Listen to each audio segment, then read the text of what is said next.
Hi, and welcome to the 18th in our series. We've been doing this for so long. It's been so much fun of Middle Eastern Islamic history.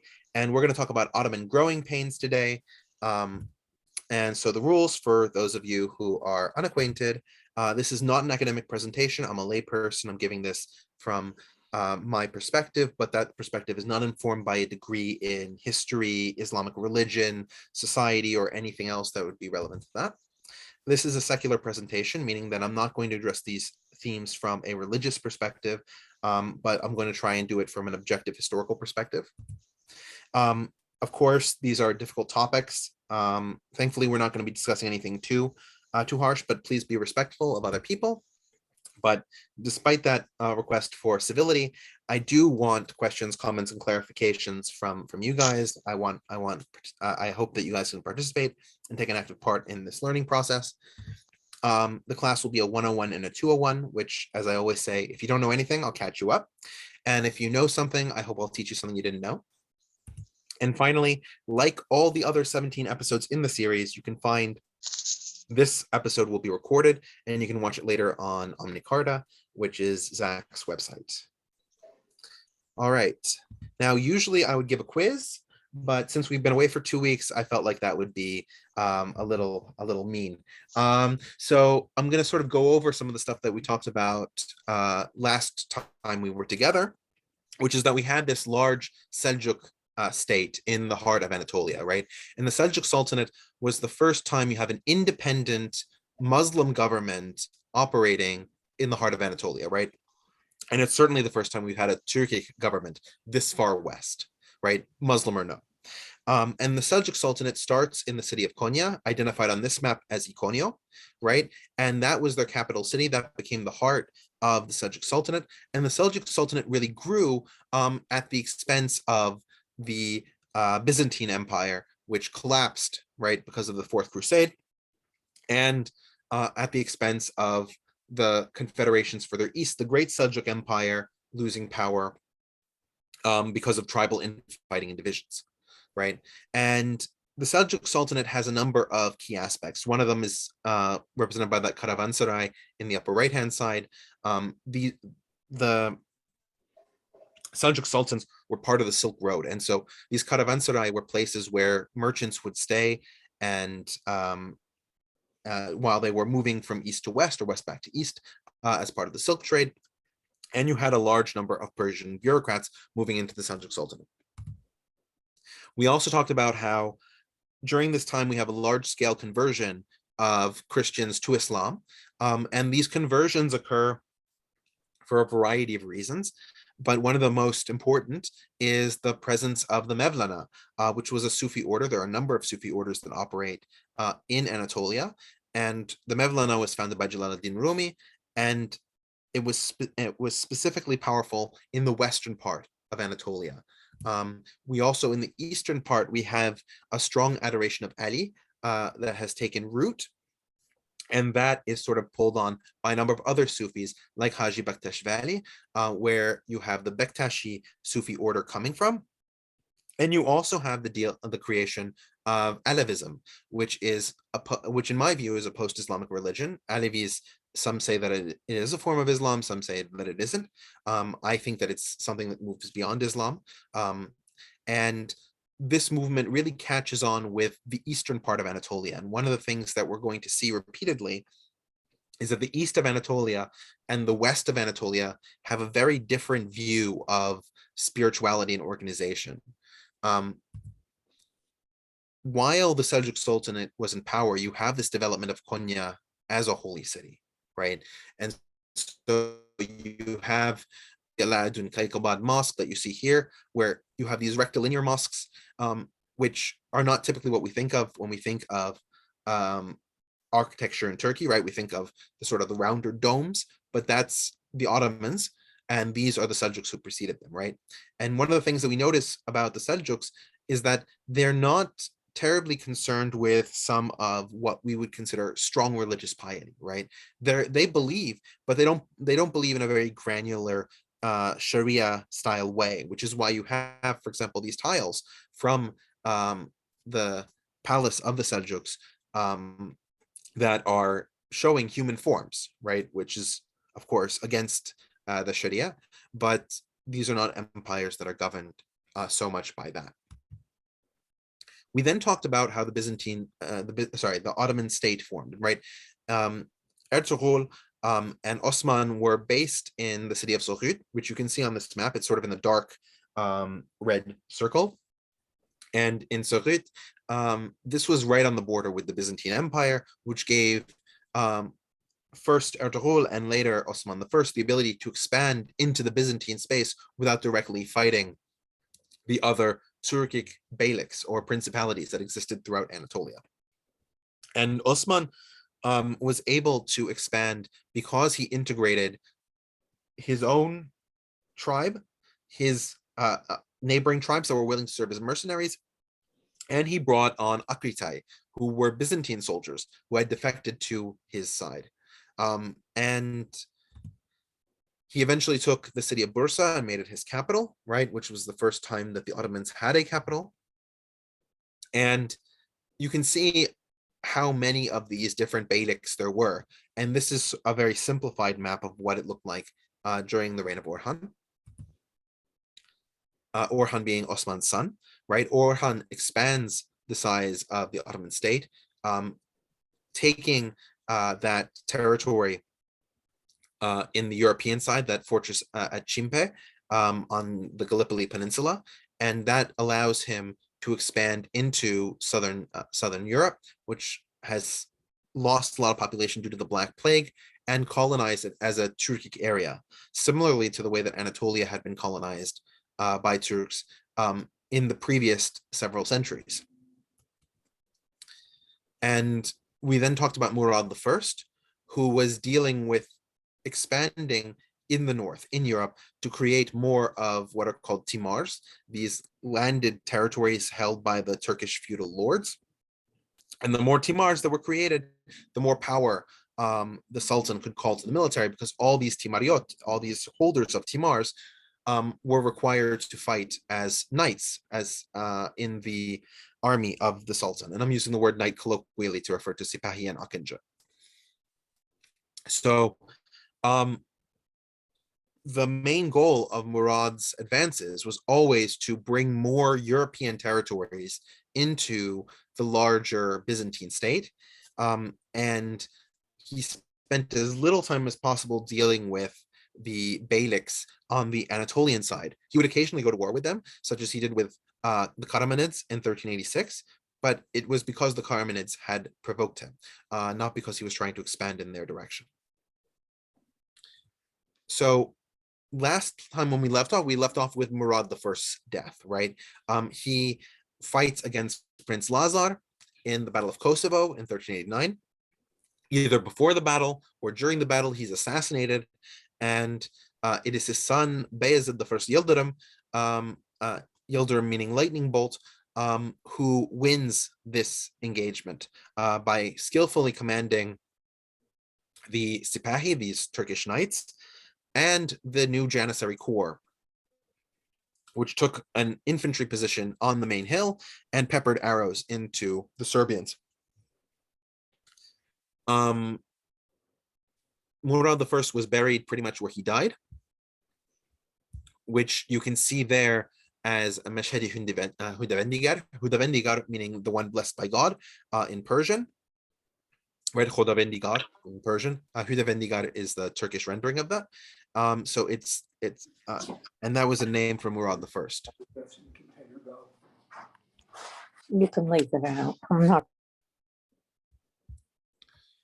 not. So then we sort of move into the new territory, right? So Bayezid I has now won his engagement against the Serbians and brought Serbia into a state of vassalhood in 1389. So Stefan, who's now the son of Prince Lazar, so right, his name is Stefan Lazarevich, which in Serbian is Stefan, son of Lazar, becomes his chief vassal, right? And so now he's got control of this Orthodox state to his north, and he's able to more effectively control the region. So the first thing that ends up happening is that the Hungarians are asked by the Byzantines, who are still controlling the area around Constantinople, to launch a crusade against Bayezid I, right? While the defenses of Constantinople are firm and still holding, it becomes increasingly clear that Bayezid I is going to use his strength to try and take down Constantinople and therefore end the Byzantine Empire. So the Byzantine Empire, which had a number of trading partners, especially the Venetians and Genoans, is using their influence to curry favor with the Catholic King of Hungary, Sigismund, and with a number of French knights led by Jean de Nevers. Now, they come together to launch a crusade against the Muslims and coordinate their position to attack at the city of Nicopolis in 1396. Right during this period, Sultan Bayezid is reaching out to Stefan Lazarevich and other key leaders in order to fortify the position at Nicopolis against this much larger Crusader army. Now, because of Nicopolis is just south of the Danube River. It's on the Bulgarian side of the Romania-Bulgaria border, and between the river and the fortifications of the city of Nicopolis, Bayezid I is able to thoroughly rout the Crusader force. Now, one of the things that Bayezid had said before the battle, when he prayed to God, is he prayed that if he won the battle, he would build 20 mosques in honor of his victory over the Christians. If he did that, and of course, now that he won, he had to make good on his promise. So he figured that if he made one mosque with 20 domes, that would sort of count as being valid. And so in the city of Bursa, which was, of course, the Anatolian capital of the Byzantine the Ottoman Empire, he built Ulu Jami, the Bursa Grand Mosque, and you can see there in the picture that it has 20 individual domes. So in that way, Bayezid kept his promise of remembering God's granting him victory in battle. But Bayezid I saw immediately that the fact that Constantinople was able to financially support and promote this kind of battle on his borders meant that he would have to deal with Constantinople. And so he turned around and started to besiege the city. He besieged it for several years, but as we pointed out with the siege of Bursa and with several other Ottoman sieges, the Ottoman siege technology is actually very poor. They don't have effective siege works. They don't have trebuchets or anything close enough to dismantle the walls of Theodosius. And we're going to get a little bit more into that as we go on. But it's very clear that Bayezid cannot take the city. And in fact, he gets pulled away from the city for a few reasons that we're going to discuss in a few minutes. But I want to take a quick aside because we keep talking about these Karamanins, and I feel like I haven't given them their due, their sort of introduction, right? So the Karamanids are actually a tribe that came from what's modern day Azerbaijan. They came over the mountains and they settled in the area to the southwest of the Taurus Mountains. So if you look on the map that I sort of have on the right-hand side, you can sort of see where the yellow territories are. Those little yellow territories are Cilicia and Armenia.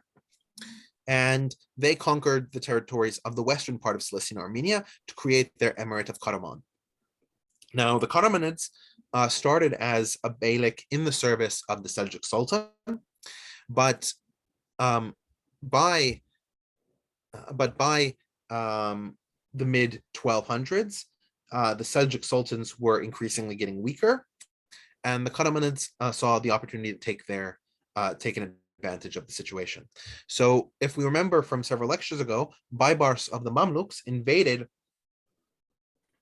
Anatolia in 1277. So Mehmed I, Bey of Karaman, decided to throw in his lot with Baybars, and the two of them met a combined force of Seljuk and Mongol forces, because by this time the Seljuks were, as we pointed out, vassals of the Mongol Ilkhanate. So the thing is, though, that Baybars and Mehmed I won, meaning that Konya was captured by the Karamanids. Now, the thing is that we talked about that the Mongols were deeply, deeply angered by this loss, but they knew that they couldn't track down Baybars back on the other side of the Euphrates River in the Levant region. The Karamanids, they could. And so they hunted down the Karamanids and forced them out of Konya literally in the same year. So they took the city on the 12th of May, 1277, but they lost the city of Konya only a few months later in August. But it didn't matter. Mehmet had already founded his capital in the city of Laranda, which became the city called the city of Karaman after the dynasty. And you can see the Karamanid castle, which was a enhanced Byzantine fortification.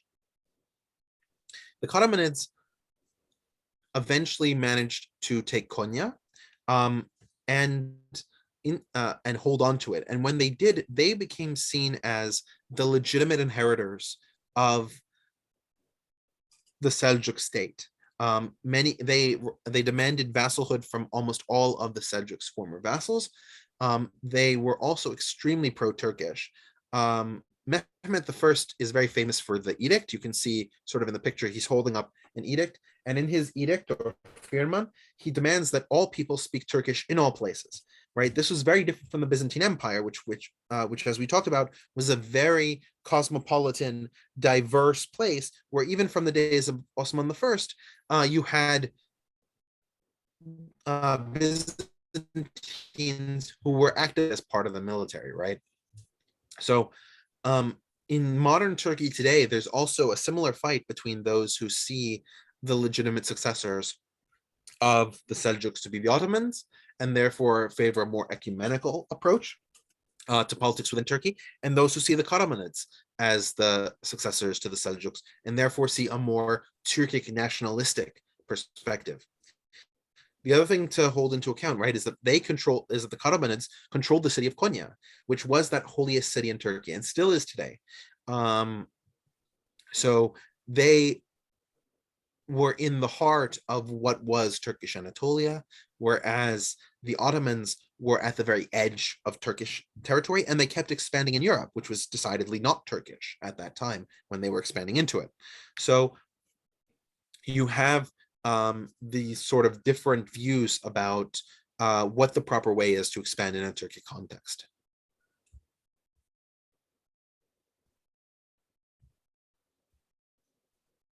All right.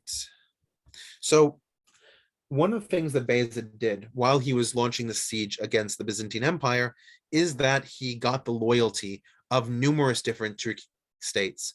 You can see, if you compare the map of 1389 and the map of 1400, you can see how many of these Turkish states, Germiyan, Aydin, the Hamids, the Mentese, the Karamanids, all of these states pledged at least vassalhood to the Ottomans and became integrated in this way to the Ottoman state.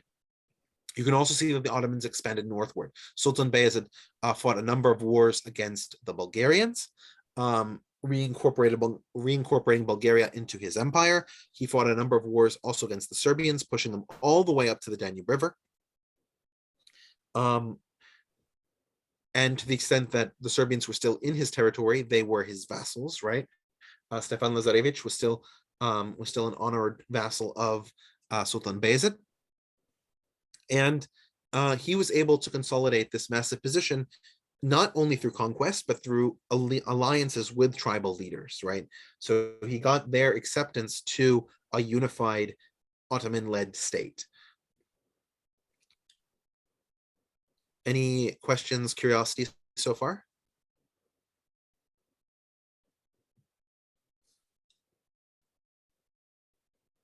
Okay.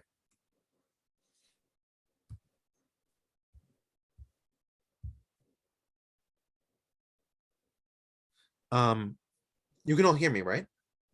Yeah. Okay. I just want to check. All right. So by the time we get to 1400, we have this Ottoman Empire that's basically taken over most of Anatolia, but in the east we have the Timurid Empire. We talked about them and their expansion westward. So if we remember, they had come from the west, taking over the territories of other Turkic groups like the Jalarids, like the Black Sheep Turks, and were fully engulfed in the wars there. They also fought, the Timurids also fought against the Mamluks, but they were, because of that barrier of several countries, they were sort of outside. They were sort of outside the Ottoman sphere, technically, and so they were less known to the Ottomans as a quantity. Now you can see on this map the Akkoyunlu, the White Sheep Turks, the Karakoyunlu, the Black Sheep Turks. You can also see where it's labeled Erzincan.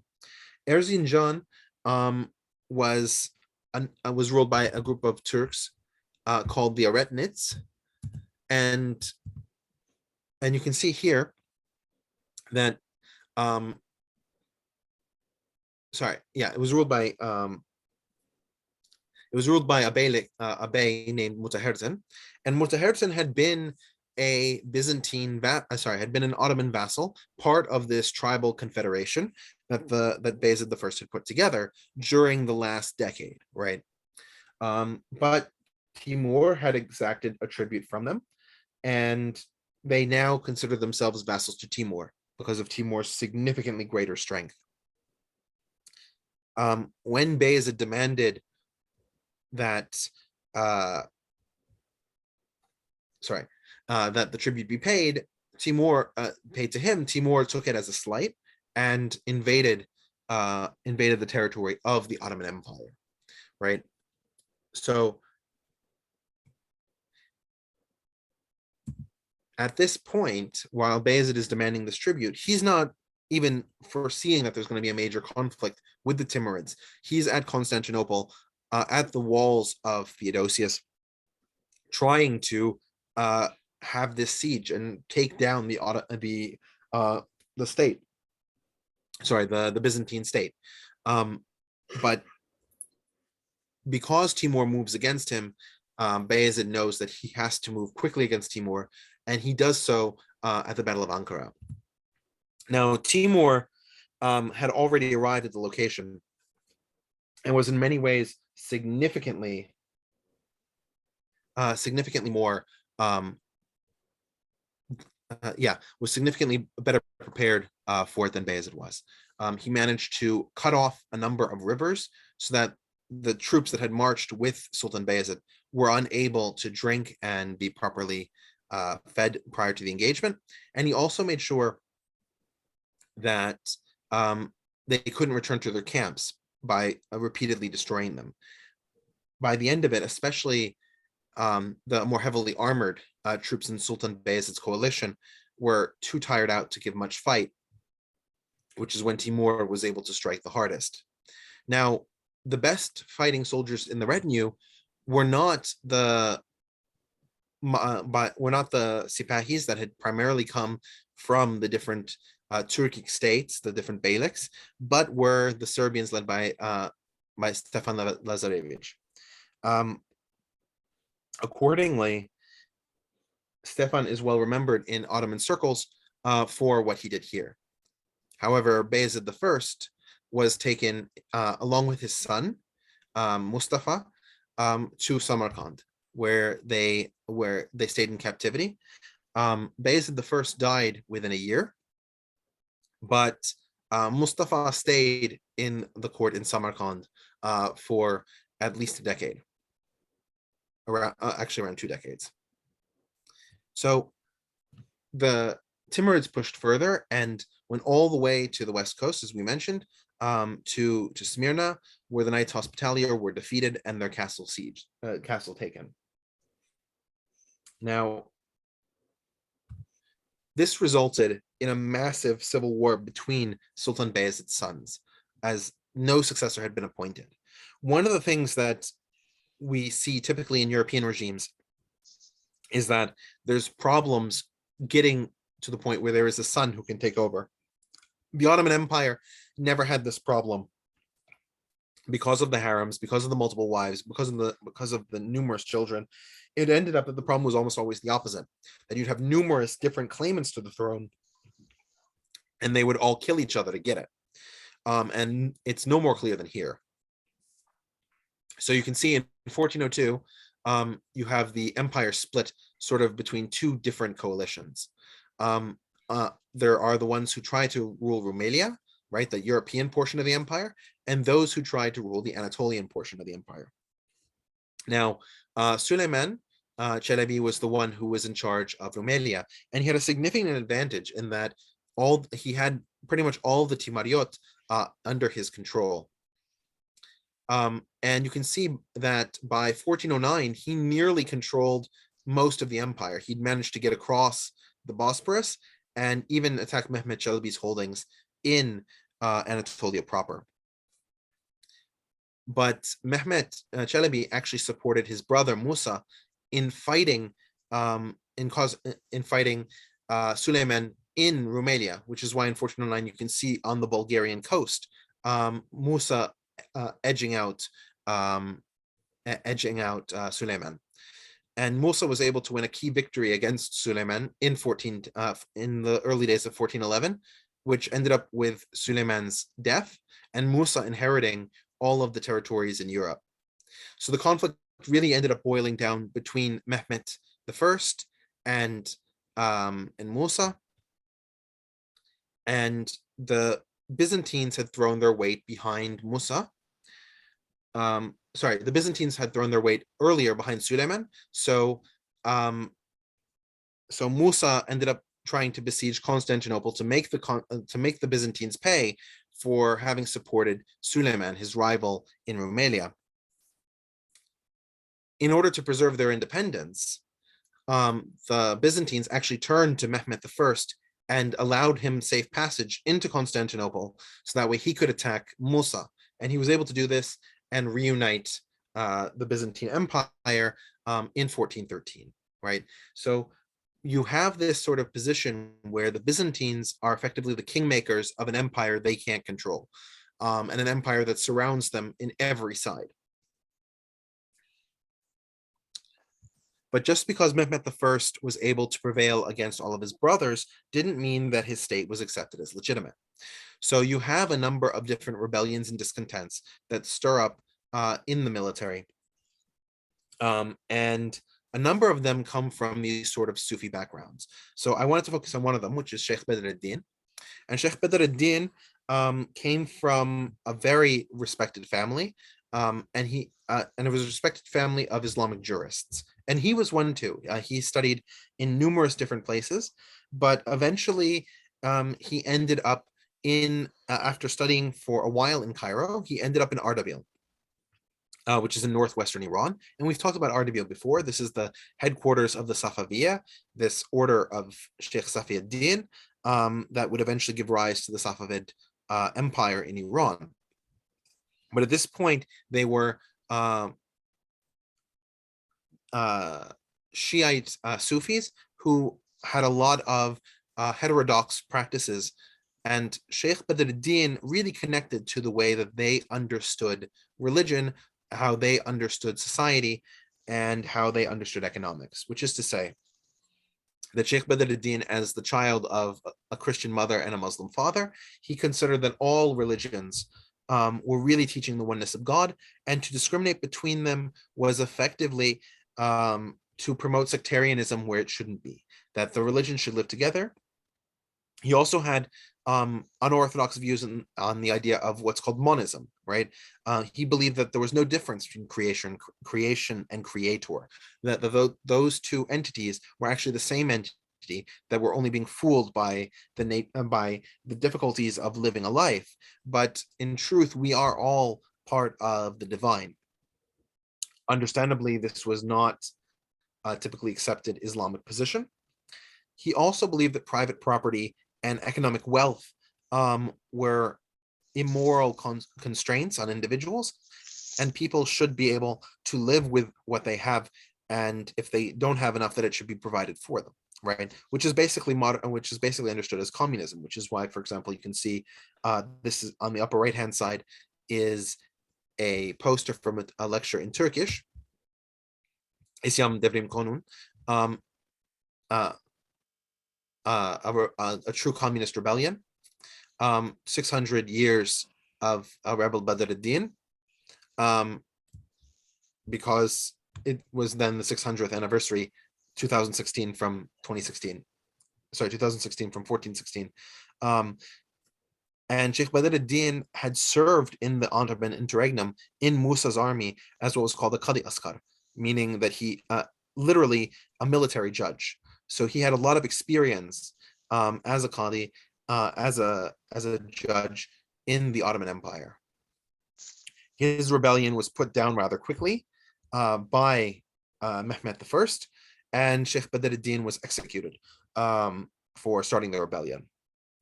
Regardless, heretical views, especially and heterodox views, especially in the eastern part of Anatolia, would continue and give rise to other rebellions, which we're going to see in the subsequent lectures. But that was not the only pretender or rebellion that Mehmed I had to face. The next one was from his brother Mustafa. Now, if we remember, when Bayezid I was taken into captivity in Samarkand, he was brought there with Mustafa, one of his sons. The other four sons we saw, Suleiman, Musa, Isa, and Mehmet. But Mustafa was abroad. And so the Byzantine Emperor, Manuel II Palaiologos, wanted to make sure that he had a friendly Ottoman emperor in his control. And so he financially supported Düzmece. He supported Mustafa. Düzmece means pretender, or false ruler.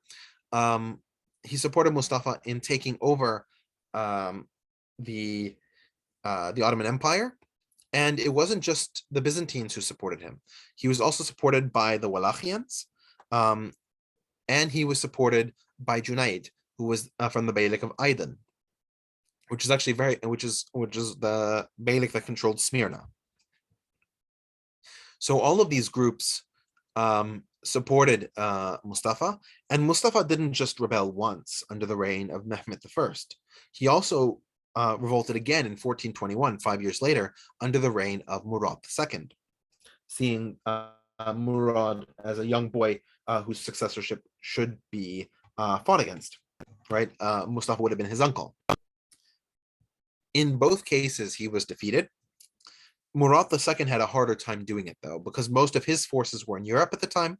So in order to cross from the European side to the Anatolian side, in order to defeat Mustafa, he had to get support from Genoese galleys, who charged him an exorbitant amount of money to ferry him across the waters, and cemented in his view as well that Constantinople needed to fall, both because they had supported Mustafa and because taking Constantinople would mean that there was a direct connection now between the Anatolian and European halves of the empire. Murad II also dealt with uprisings from another Mehmed, who was his cousin, and that was Küçük Mustafa, little Mustafa. Now, Küçük Mustafa was living in exile in Karaman when he was persuaded by some in the Ottoman court, as well as Germanids and Karamanids, to revolt against the Ottoman authorities. Mehmed I found him and put him to death. And it was also increasingly clear that Constantinople was funding a lot of this rebellion as well.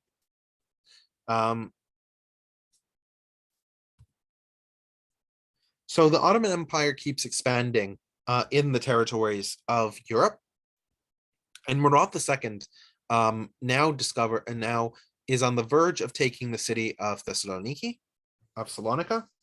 which is in northern Greece. And the city had previously been part of the Byzantine Empire. The Byzantine Empire, aside from the area around Constantinople, was a bunch of small strips and areas around the coast. And they knew that they couldn't hold out effectively against an Ottoman siege, and so they gave the territory to the Venetians. Now, the Venetians pressed the Ottomans, hoping that their history of trade concessions and their superior navy meant that the Ottomans would recognize that the Venetians had a right to be in Thessalonica and control it. The Ottomans, under Murad II, utterly refused to recognize Venetian legitimacy here. They argued if the Byzantines had taken it back, that they could understand, because the Byzantines had been there for a while. Otherwise, it was the providence of the Ottomans to take the city. And so, again, we have the same problem that we've seen before, that the Ottomans can't perform adequate siege works around the city, but they can cut off the food supply, which is what they did. And so from 1422 to 1430, the citizens of Thessaloniki begin to starve under Venetian control, and eventually in 1430 they relent. Up at this point, the Ottomans don't have a navy that could effectively fight the Venetians in order to prevent them from holding on to the city. And at the same time, the Venetians don't have any land force that can sally effectively out of Thessalonica and meet the Ottomans. The Ottomans are just too strong on land outside of the walls of the city.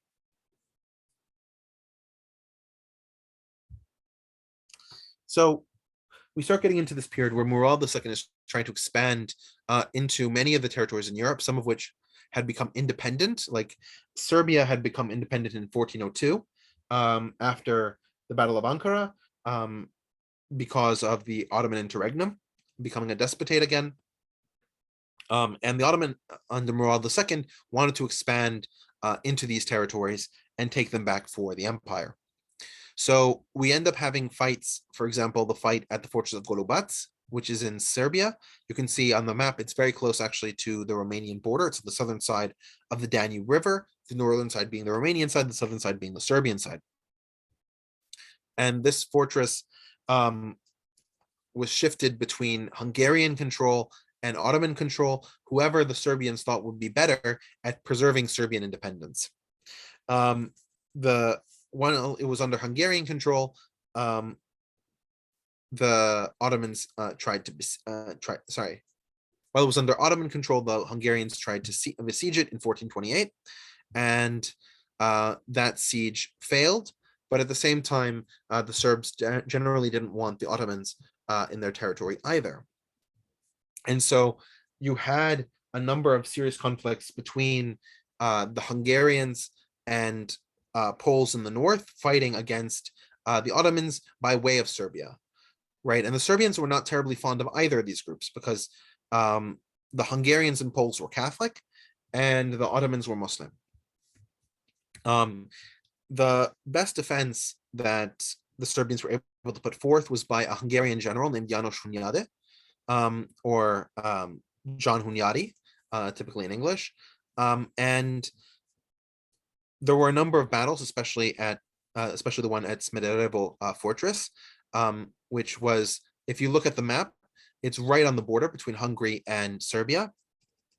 The Ottomans tried to besiege it and take it, and they failed in this. At the same time, János Hunyadi was able to push back against the Ottoman advances and keep Serbia relatively free from the perspective of not being under Ottoman occupation, but made it much more contingent on Hungarian and Polish support when the Polish kings ended up absorbing Hungary. Another individual that made expansion difficult for Murad II was Skanderbeg. The name Skanderbeg actually comes from Iskender Bey, because this man was actually he was originally Orthodox Christian. He converted to Islam. He became a bey in the Turkish court, and then he converted from Islam to Catholicism. So he's taken on all three of the major religions of the region. But most of his revolts occurred during his Catholic days. So he was known by the Turks by this name Skanderbeg, and that's how he's most commonly known today. But his actual name was George Kastrioti Skanderbeg. Skanderbeu being the Albanian representation of Skanderbeg. And what Kastrioti did, which was very unique, is that he tried to bring together all of the different Albanian tribes into one confederation called the League of Legge.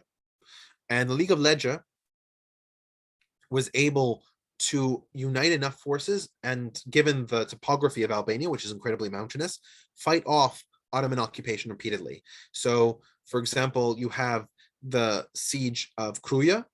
You can see Kruja there, which was a decisive victory for George Kastrioti. He was able to defeat Ottoman forces on several different engagements as the Ottomans kept trying to push into Albania and bring it under Ottoman sway. The only time that Murad II defeated Skanderbeg, but it was important, of course, was the Second Battle of Kosovo. And that destroyed the League of Legge, leading to its acquisition by the Ottomans. But that took 20 years, and Skanderbeg was able to preserve Albanian independence for that period of time.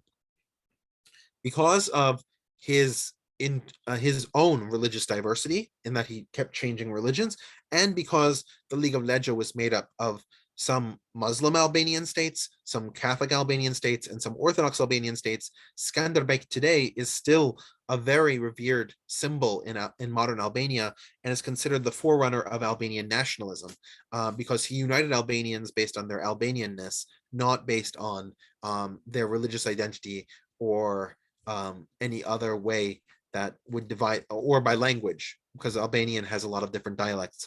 He really sought out to bring all the Albanians together. Okay, so the Byzantines realized, after trying to overthrow or control the Ottomans repeatedly, that this strategy is not working. That the Ottomans keep coming back, they keep besieging the city of Constantinople, and that in the long run, the Ottomans need a significant military force to deter them from further expansion. So they go to Europe and they petition very strongly for a new crusade, another crusade to take place that would finally bring the Ottoman Empire to a standstill. And so they sent emissaries to Italy in order to make that happen. This results in a coalition led by King Vladislav III of Poland, who has taken over the Hungarian crown to create a new crusade. And this crusade decides to move towards the Ottoman Empire, going through Sredna Gora, which is a small pass in the mountains in modern-day Bulgaria. And you can see what that looks like today. It's a very difficult area, and the Ottomans realized under Murad II that this would be the most effective place to mount a resistance. Now, at the Battle of Zlatica, which takes place here in Sredna Gora, we end up having a major confrontation between Murad II and the Christian forces. The Christians are forced to retreat, but still they managed to imprison Mahmud Bey, who was one of the key generals of Murad II. And Murad II, despite winning, was very angered by the conduct in the battle. In the meantime, he ends up signing a peace treaty with the Crusaders, all these different Europeans, especially Poles and Hungarians, and it's called the Treaty of Szeged, based on where it was signed in Szeged, Hungary. And the Treaty of Szeged was designed to pacify the northern border, and in it, Murad II agreed to a number of very negative terms, such as having a 100,000 ducat tribute, and both sides refrained from expansionary wars for the next 10 years. Believing that he had secured the northern frontier, that he had enough Timur, Murad II decided to retire. and he became a Sufi acolyte, going into a small sort of life as a hermit. And in so doing, Mehmed II, who was a very young boy, around 14 years old, was given the reins of power. So what does that actually mean functionally? It meant that the chief vizier was the one who held the reins, and that was Çandarlı Halil. One of the things that we've sort of sidestepped, and it's important to get to, is that there's really a friction now between two different types of leaders in the Ottoman Empire. The first set of leaders are those who are the members of these different beyliks who have been absorbed by the Ottomans and therefore have a vaunted role in Turkish nobility. Çandarlı Halil was one of these. The Çandarlı were a very prestigious Turkish beylik that had been co-opted by the Ottomans and had been loyal to them from that time. Conversely, you began to have, especially because of the devshirme and janissary system, a crop of diplomats and officials that were only loyal to the Sultan. Now, because Çandarlı Halil was connected to these large Turkish tribes, he was given the role of being chief vizier for Mehmed II when he came to power. But in November of 1444, the Crusaders decided to rip up the treaty and attack again, which meant that Murad II was called out from the monastery and told to fight the Crusaders, because otherwise the state would fall. And the fact that Çandarlı Halil had called Murad II out of retirement bothered Mehmed II immensely, but as a child under the reign of this vizier, he didn't have much power to oppose him. Later, when he would become sultan in his own right in 1451, Mehmed II would have much more negativity and ability to express that towards Çandarlı Halil.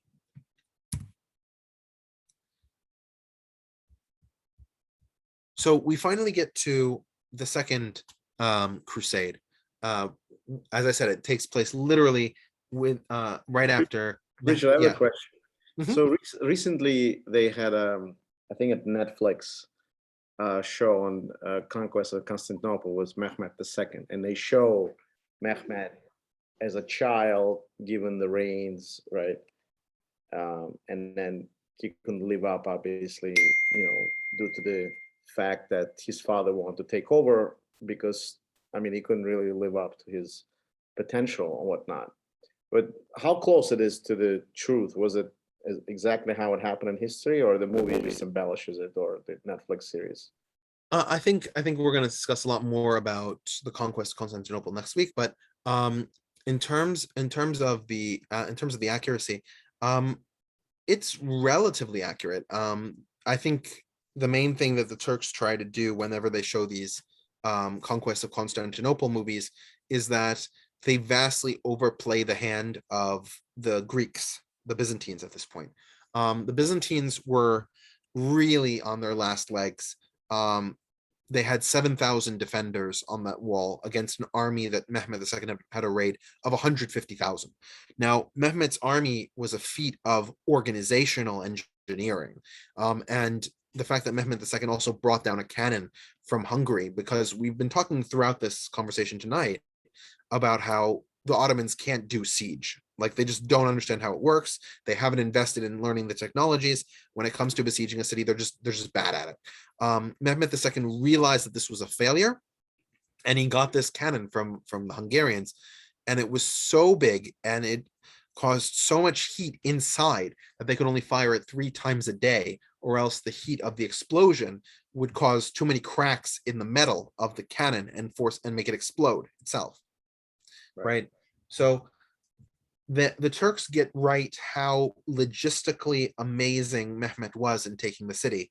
They often overplay how strong the defense was that they were fighting against. Oh, I see.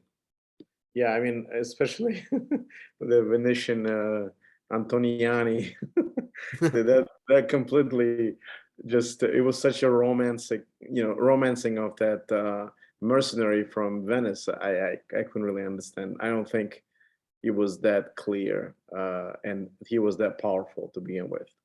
But Well, whatever. the thing about Mehmed II, and we're gonna again we're gonna address this when we get to Mehmed II, is that he was very much liked in Europe. He came off like a lovable scamp. He spoke their languages. He was well coiffed. He understood math and science. He wasn't some barbarian. And when you compared him to the people coming out of Constantinople, to be frank, the Westerners couldn't really see much of a reason to fear him, because he's just so nice.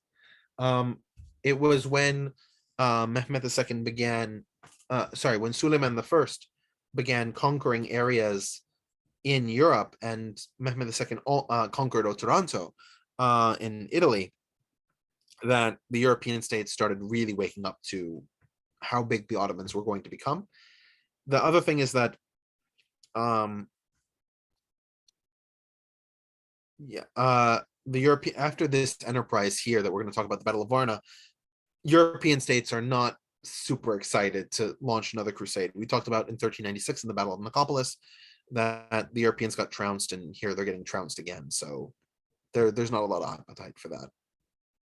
Hey, Richard, I don't know if this is the right time to mention this, but you mentioned Sheikh Bedreddin or something. Sure. And you mentioned that he was like Iranian and practiced some kind of like early form of communism. And I remember hearing that there was this Gnostic religious movement called the Mazdakites who had survived persecution and gone into the underground and then become fused with Sufism in Iran, and that they practiced like a form of communism, basically. And I was wondering if you knew about any kind of connection between them, because I know that they were connected to like the Safavidas, and they may have influenced some of these other Iranian antinomian kind of esoteric movements. Yeah, no, there was definitely a lot of overlap between the Mazdakites and Sheikh Bedreddin. Sheikh Bedreddin, just to clarify, is not Iranian. He studied in Iran, but right. he was from Turkey, and he returned to Turkey after studying in Iran for several years. But there's absolutely overlap between the ideas of the Mazdakites, the ideas of it's called ghulwa, like excessive or heterodox religion, right?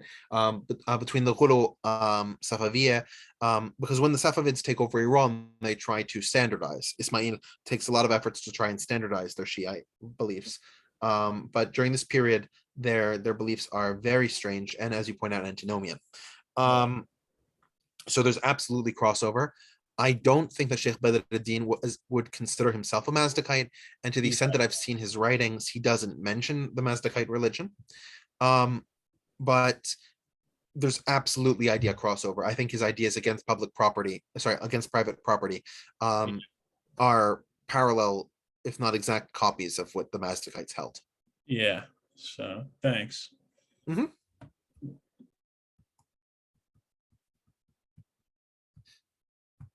And yeah, you please feel free to interject that like whenever. So like if you had interjected that earlier, that would have been cool too. Yeah, so okay, so where we were at the Battle of Varna. So in 1444, taking advantage of this new Sultan Mehmed, Vladislav III of Poland and Hungary launches an attack on Varna. And you can see Varna is in Bulgaria, close to the coast. And John Hunyadi tried to explain to Vladislav that he should not charge the Turkish position. And he doesn't listen. And so he charges right up the mountain into the arms of the Janissaries, and Vladislav III gets killed. which puts his army in massive disarray. Again, Murad II is able to rally the Sipahi and the Janissaries, launch a counterattack, and win at Varna. So, I also included in the lower right-hand side the Second Battle of Kosovo, which is 4 years later. That battle where Skanderbeg is decisively defeated, and Skanderbeg had a number of allies from Hungary, such as the knight you can see there, and the Akıncı literally just pulls the knight right off the horse. Right, that's one of the advantages of the Akıncı. It's very light cavalry, raiders almost, and so they could just walk up, lasso, and run away. And you had Akıncı also during this Battle of Varna, who were consistently raiding the European camps, making a lot of Europeans very worried about their belongings and not as concentrated in the battle. Now, it wasn't just the Crusaders who attacked at Varna and at Slatica. There was another attack on the eastern side from the Karamanids that was done, at least in an attempt, to create a pincer movement that Murad II would have to choose between whether to deal with the Crusaders or to deal with the Karamanids. So as soon as he had dealt with the Crusaders at Varna, he turned around and fought Ibrahim II, the Bey of Karaman, who had tried to expand his influence. Right, we've talked about how the Karamanids were sometimes in the Ottoman Confederacy, sometimes out of it, that they considered themselves more Turkic, and they considered the Ottomans more bastardized. And so there was this constant attempt that the Karamanids did of, whenever the Ottoman state wasn't looking, they would try to attack and gain more territory at the expense of the Ottomans. And Murad II was just done with this. So he invades Karaman, finds Ibrahim II, dethrones him, and then puts Karaman under vassalage. And this puts the Ottoman Empire now in direct antagonism with the Mamluks, because the Mamluks and the Karamanids had a long historic alliance. And it also makes the Ottomans more aware of what's going on in the Caucasus region with the Karakoyun Lular, the Black Sheep Turks, led by Jahan Shah, who we saw 2 sessions ago when we were talking about the fall of the Timurids. Now, in terms of the internal organization, as I pointed out, we're beginning to see a new divan, the divan being the sort of principal court of nobles who are creating decisions and passing laws. More and more members of the divan are coming out of the Devshirme. They're coming out of the Balkan boys who have been enslaved and given a high level of education, and so they're working in this organization, and it's creating a more unitary state in the Ottoman Empire. This was in many ways a direct reaction to the fact that that during the Ottoman Interregnum, a number of the Turkic tribes that had allied to Bayezid I defected and tried to form their own beyliks again. To prevent that, more and more power was stripped from these beylik princes, and more power was gifted to these Devshirme educated individuals. This is also leads to an expansion of the Janissary Corps. Right, Janissary is an English rendering of Yenicheri, meaning the new soldiers, right, in contrast to the old style of soldiers, which are the Timariot, right, the Sipahis that own land in the Balkans. So we're beginning to see a shift in the power base of the empire, moving away from the traditional Turkish beyliks and towards these Janissaries who are at least nominally only loyal to the Sultan. As time will move on, it'll turn out that the Sultan is nominally loyal to the Janissaries more often than not. But at this point, the Janissaries are still submitting to the will of the Sultan. We're also seeing massive economic growth.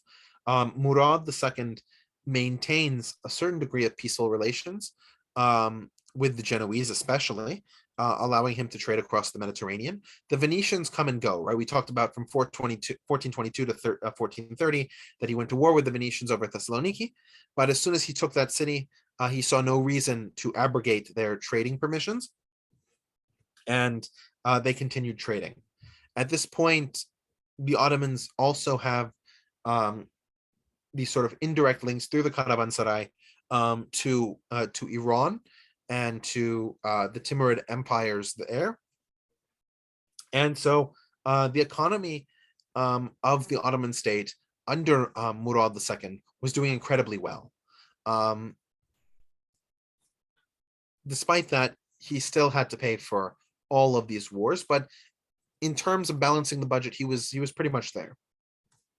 Mehmed II would run up the tap, but Murad II kept the country relatively uneven keel. Unfortunately, he never got to return to his life as a dervish at a Sufi monastery.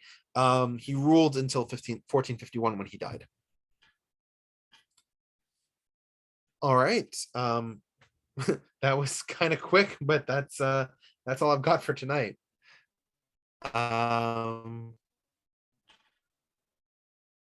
Yeah. Richard, a question. What just one thing incidental. The Trebizond is always sort of a little off to the side of this. What was its status? Trebizond was as we discussed, the Georgians supported the creation of Trebizond, right, when the Byzantine Empire was split apart by the Fourth Crusade. And so the Trebizond declared itself an empire. When the Byzantine Empire was reconstituted in 1261, the Empire of Trebizond took on a special name that would indicate that it was still an empire, but subordinate to the Byzantines in terms of the Byzantines being the center of the Orthodox world. The Empire of Trebizond maintained its position as a vassal first of the Georgians, and then when the Georgians were defeated by the Mongols, it became a vassal of the Mongols as well. Then when Georgia became a vassal of the Timurids, it became a vassal of the Timurids as well. But now that the Timurids are pushed further east, they become vassals primarily of the Black Sheep Turks and then later the White Sheep Turks. But they're still at each stage nominally independent, nominally self-governing, and an Orthodox majority state. They would remain independent until Mehmed II conquered them in, I want to say 1460, but don't quote me on the year. It was after Constantinople fell. Thanks. Yeah. I was under the impression that Trapezoid was a majorly Armenian. Maybe I'm wrong. No, Trebizond was Greek Orthodox. Oh, okay. It was Cilicia that was Armenian. I see. So Murad, you said that gave himself to piousness, and I mean, but he couldn't really do it. Is there any kind of account to why he couldn't really become a dervish or go into? Oh, no. Like he literally, like he wasn't able to become a dervish because he died in office. The first time he tried, what he was called back to become a sultan because of the crusade at Varna. After he defeated that, he still had several wars that he needed to wage to clean up Anatolia and secure the border with the Europeans to the north. And so that put him, and he also had to deal with Skanderbeg, right? Who he defeated in 1448. So when he got to 1451 and he died, like he didn't have time to retire. He was too busy defending the empire. Right. And like to me, that's sort of sad in a certain way, because he seems to be the only sultan in the early days of the Ottoman Empire who just didn't want to rule. He was good at it. He was, but he didn't enjoy it. And he seems to have enjoyed much more poetry and Sufism and just relaxing. And for me, I was just sort of lamenting that he didn't get to do what he would have preferred. Yeah. It's interesting how you said that Mehmed was liked by everybody, but we know, later on when Suleiman the Magnificent, tries to conquer, parts of the Europe, and Then we have this Prince Savoy who escaped the French, you can call Roman Empire, so to speak, to go help the Habsburg Empire, and kind of keeping the Ottomans away from the Europe, so to speak, and giving them a fight. It was just interesting how, Europe didn't really have any leaders at the time to even, if Mehmed chose to get the army together and go, they probably wouldn't be able to defend it.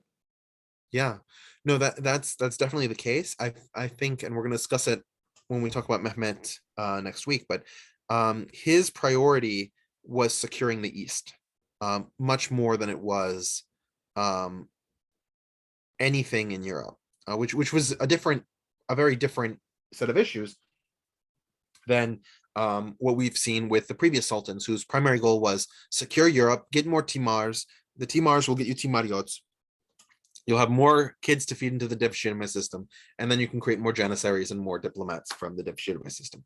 And that's certainly a system that Mehmed II supported, but he wanted to prevent what kept happening during the reigns of Murad I, Mehmed I, Bayezid I, Mehmed I, and Murad II, which is that every time that an Ottoman sultan went to Europe, all the Anatolian beyliks would just rise up in arms and declare independence, or try and snag more territory, or renounce vassalage, or whatever it was. And he didn't want to deal with that anymore. He was done. Yeah. It's interesting. I was also reading today up on a little bit on this stuff, but Janissaries, for example, right? If you would think of it, all this Christian, you'd think villages that people live in, kind of like impoverished areas, and then let's say they're offered to go into the vassalage and serve in the army of Ottomans, right? And in fact, some of them, the most gifted ones, were allowed to go to Topkapi and actually train with princesses and develop their skills. So they didn't really care. Ottomans were very strong about, looking at the valor of a particular person. They don't look at, they didn't look at the, where you're from. They wanted to see what you were capable of doing. Yeah, there's a certain degree to which that's accurate. Certainly, like in order to be in the Devshirme system, you had to be originally Christian and you had to convert to Islam. But that said, because the Devshirme system was one of the few ways that you could have massive growth in terms of your career, in terms of your development, basically, in terms of your career, in terms of your growth, a lot of Christian parents wanted their sons to be taken into the Devshirme because it was a better life than they could provide for them, which I think says a lot more about what the economic circumstances were of medieval poverty than it does anything about slavery and forfeiting somebody else's life. Right. Yeah. Anyone else have any questions? Kevin, Seren, Rama, Tomasz, anything you guys wanted to add? Catherine, Rolf. We open up for questions now. Aaron, Beverly. It's fine. Look, if it's fine to end a little early. I think, Well, so, I just wanted to get a perspective from Seren, if possible. Did they really teach this stuff in school in Turkey, or this was not something that was taught in this detail, Seren? Yeah, thanks for asking. It's interesting to hear this in English, first of all. Thanks for that. It's a lot of things, a lot of it is familiar, a lot of it is stuff I remember. Mm-hmm. But like, it was interesting, Robert just used the word like slavery or indenture, and of course those are kind of omitted completely from the history books, even though it's probably true that that was part of it. So I would say that, of course, the national history telling in Turkey is whitewashed in a lot of ways. So this is a great perspective I'm enjoying. So thank you. Yeah, Richard, Yeah. always puts it together in such a format that's interesting for everybody and makes sense. And so, like I said, anybody, if you have any questions, like if you want to clarify something, like Kevin did. Oh, Patrick, sorry, I keep forgetting. It's not Kevin. Sorry. And that'd be awesome. And then, Yeah. and then, Richard, then I guess tell the future presentations, and then we'll end there. Sure. I just wanted to comment on what Jaren said. Yeah, this is something that I've discovered in my conversations with Turks, especially on the topic of the Shirme, about whether they see it as slavery or not. And the reaction I get from most Turks who I have this conversation with is that when people say the word slavery, they're thinking of Africans in the American South being whipped and working in the fields and dying of heat exhaustion and cotton, and that's absolutely not what Devshirme was. And so if Devshirme is not that, then Devshirme is not slavery. And my view on the subject is that slavery is simply a situation where a person has no actual control over their own personhood and activities, and they can be bought and sold. And that was absolutely the case of the children of Devshirme. They had no control over their lives. Their lives were probably better than a lot of medieval freed people, especially if we talk about the Muslims and Christians who were working for Timariots. Their lives, despite being technically free, they were probably closer to serfs, and their lives had no possibility of improvement. So is that freedom better than slavery? Different people can argue different ways. But to me, the Devshirme system is absolutely slavery under the definition of you have no control over your person and you can be bought and sold. Okay, so then in terms of the upcoming schedule, it seems like everybody's going to be very excited for next week when we go over Mehmed the Conqueror. And true to his form, he conquered a lot of places. We're going to spend a bit of time, of course, on Constantinople. But we're also going to talk about some of the other places he fought and conquered, and sort of explain also how he tried to revolutionize how the Ottoman Empire functioned, and whether or not it was successful. Then we're going to talk about, in the following week, the 14th of December, we're going to talk about Suleiman the Magnificent and his father Selim the Grim, and how these two men basically built the territory of the Ottoman Empire from more than just Anatolia and Rumelia to controlling Northern Africa, significant sections of the Middle East, and how gunpowder completely changed the equation for the Ottomans. And then when we come back in January, we're not going to come back the first week. We're going to come back the second week of January. We're going to talk about the Safavids. And we're also going to talk about a little bit about Armenian history that occurred during much of this period, which I didn't cover primarily because the Armenians were relatively weak in this period. But since Zach asked for some commentaries on the Nagorno-Karabakh conflict and where does that come from, talking about the Armenians is certainly important to understanding that in this time period.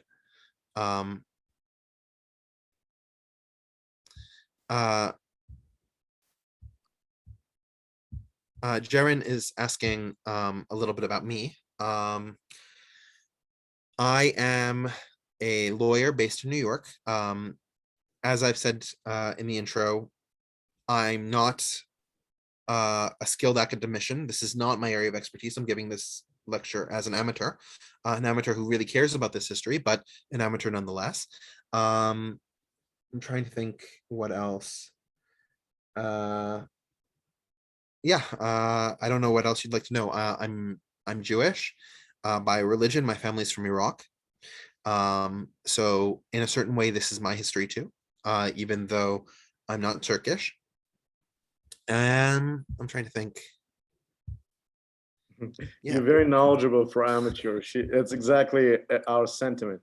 I think Richard had chosen a profession to make money, obviously, but this is where he could have, you know, if this was a make money type of thing, he would have probably would have made substantially more doing this because he loves and enjoys this, you know, a lot as well. You know, obviously as a lawyer, I'm sure he's great as well, but I'm saying he puts a lot of passion into it. And Yeah, no, this yeah, this is where my heart is. Unfortunately, the world doesn't seem to operate that way. All right. So yeah, I guess that sort of sets out where we are. Zach, if you can talk about some of the other things that your group is doing.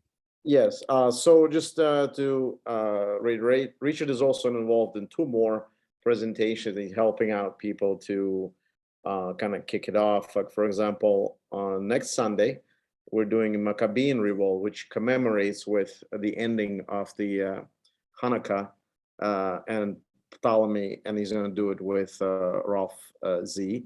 And I'm sorry, Ralph S. Sorry. Ralph Seliger. Yes, Seliger, Ralph S. And then he also does, in collaboration with Aaron, on the following Sunday on the 12th, Modern History of EU from 1946 forward. So it should be an interesting one as well.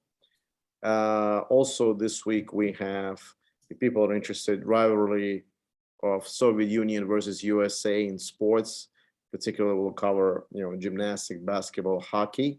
And then on Saturday, we're doing an offbeat one. We're going to talk about William Marshall's life, who lived through several English monarchs. And we're going to be broadcasting it to the UK group. Hopefully we'll have over 100 people. I don't know. So far, I think 91 signed up. And we have some from our group. And then we're trying to get our, you know, knowledge of our group, you know, more broadcasted. So I'm collaborating with different groups in UK and US, and they wanted to do something on UK. And William Marshall seems to be a perfect, who lived through during the Henry. He's, you know, he's an interesting character. And Richard had already mentioned the Ottoman conquerors on the 7th. We also would do another offbeat one, sexuality in ancient Rome. That would be on Saturday, December 11th. If anybody interested, there won't be anything gross or anything like that. We'll just talk about how open it was. And then on the 15th, we have Dr. Sabil, who is an imam and a physician, is talking about the Muslim Jesus. So anybody is interested, please join us. And also, if you guys are in New York or you're visiting New York, we're actually kind of have a New Year party get together. We're going to go to the Whitney Museum of American Art, and we're going to go to Sveta restaurant after that to kind of end the year and stuff like that. And then also we're going to switch to a little bit of gear. We're going to talk a little bit about China on Sunday, December 19th. We're going to, you know, Alex C wants to talk about rise of Qin dynasty. On the Qin dynasty. Qin dynasty and the warring states of period. So that should be an interesting one. That would end our year for December.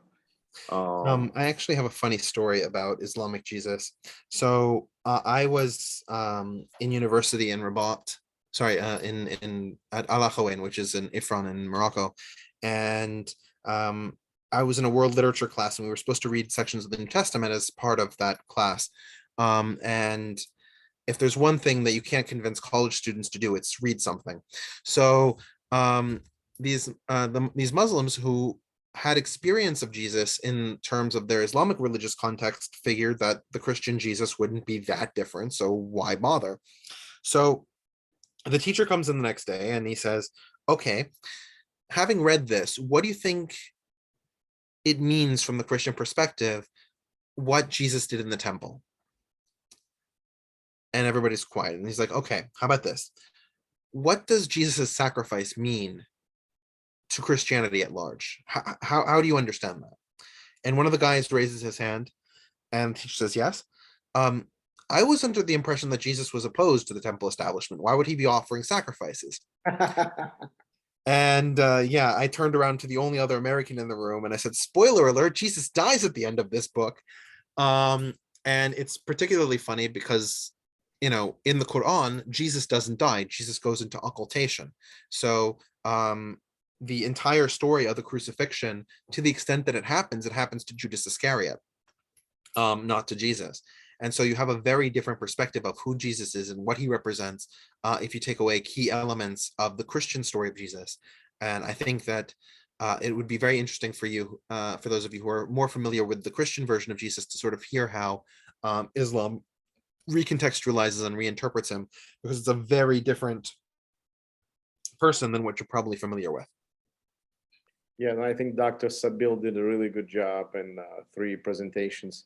He did a presentation on Islam 101, women in Islam, and he did Sharia law, and they were pretty big hits. People came in, you know, he's very soft-spoken.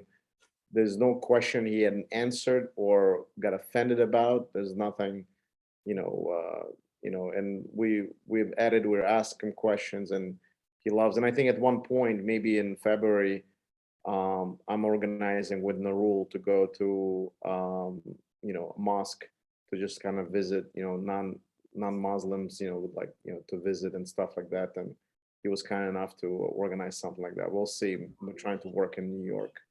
Richard asked him if there's a New York affiliation. He lives in Chicago, but if there's a New York affiliation, we can visit. Because when I was in Istanbul, I visited, you know, Blue Mosque and Hagia Sophia, and now Active Mosque. But you know, it was quite an experience. So you know, people may like to do that. You know, but I would say there's also a fundamental difference between going to a mosque that's designed for tourism and going to a mosque that is actually a congregation, and just seeing people who genuinely believe and why they believe and what that congregation means to them beyond just towering domes and you know, an imam standing in front of a mihrab. It's that they're like, if I want to go like that, that's sort of the thing that I was talking to Nurul about, right? Because it's like, why would I want to go to a tourism mosque? I can go to a tourism mosque by myself. I've been to mosques on 4 different continents. But it's another thing to actually be there with a believer and have them explain to you how it feels to be in that space. Because it's very different from what you see as a tourist. yeah. On that note, I want to wish everybody a nice evening.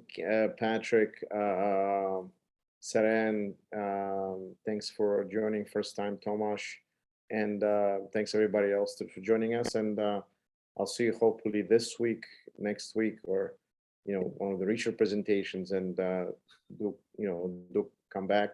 We're all friends here, and thank you so much for staying. And thank you, Richard, an amazing presentation.